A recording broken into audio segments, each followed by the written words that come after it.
Howdy y'all, Jackson here with Tthe Studios, and I'm back with another edition of the historic college football playoff. This one for the 1983-84 college football season. This was another season asked for in the comment section, so if you have a season you'd like to see, please feel free to leave in the comment sections below. Anyway, the 1983-84 college football season ended with the Miami Hurricanes edging out the then undefeated Nebraska Cornhuskers 31-30 at home in the Orange Bowl, to eventually be awarded both the AP and Coaches Poll National Championships.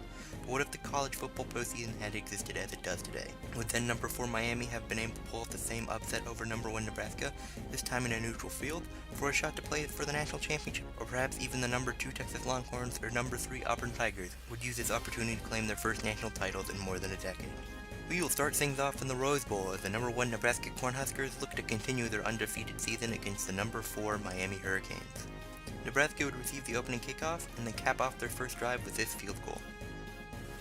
Miami would respond by driving right down the field and capping off their drive with a short Albert Bentley touchdown run. They'd then get the ball back after a stop and continue to march, finishing off the drive faced with a 3rd and goal as Bernie Kosar would hit Glenn Dennison in the end zone for 6. Nebraska would then finally find the end zone on their next drive as Turner Gill would take this option keeper in for the score.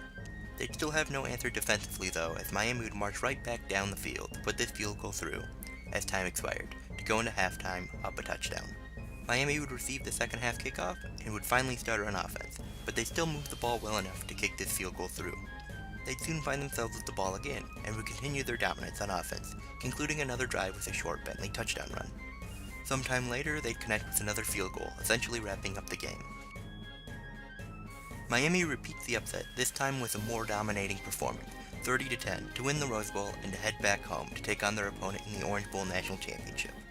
Now let's find out who that opponent will be, as we head to the Fiesta Bowl, as the number 2 Texas Longhorns take on the number 3 Auburn Tigers. Auburn would receive the opening kickoff, and though their drive would stall, they'd still get 3, kicking this long field goal. They'd then get a stop, but once again fizzle out offensively, having to settle for another field goal. Texas would then finally put a drive together, concluding it as John Walker would find his way past the goal line to make it a 1-point Texas lead. The lead would not last long though, as Auburn would put another kick through the uprights on their next drive. Then on their drive following that, Bo Jackson would easily find his way into the end zone for 6. Texas would then counter, unfortunately not with a touchdown, but with this field goal, heading into the half. Unfortunately, they'd leave a little too much time in the clock, as Randy Campbell would hit some key passes to set up this field goal as time expired, giving Auburn a 9-point lead at halftime. Texas would come out swinging though to start the second half, as Walker manages to punch it in from just under 10 yards out to make it a 2-point game. Not long later though, Auburn would be faced with a 3rd and long.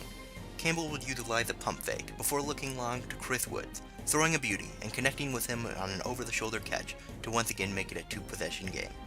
Texas would not go down without a fight though, as Robert Marshall would hit Billy Boy Bryant just past the goal line for a touchdown. Auburn would then respond first with his field goal. Then after a stop, they'd put through another with just over 2 minutes remaining, leaving it an 8-point game. Texas would run a couple plays, but be left with only 2 seconds and 34 yards left to the end zone. So Marshall would chuck up a prayer, and he would connect with Brent Duhan on a diving catch to set up a 2-point conversion to head into overtime. Marshall would line up in the gun and throw a strike to Kelvin Epps, but he'd take a big hit as he was trying to haul it in and would drop the ball. Auburn holds off the late Longhorn push to win the Fiesta Bowl 32-30 and head to take on the hometown Miami Hurricanes in the Orange Bowl National Championship. Hello and welcome to the Orange Bowl National Championship in Miami, Florida, as we have the number 3 Auburn Tigers taking on the hometown number 4 Miami Hurricanes. Auburn is undaunted though, as they would take their opening drive right down the field and capping it off with this Bo Jackson touchdown run. Then after a stop, they'd do it again, once again finishing off the drive with the Jackson touchdown run. After yet another stop, Jackson would get the pitch out and follow his blocks before making a man miss and outrunning the defense for a 15-yard touchdown run to go up 21-0. And that would do it. Auburn cruises to an easy victory, rolling over the hometown Miami Hurricanes 34-8 to claim their second national title, the last coming in 1957.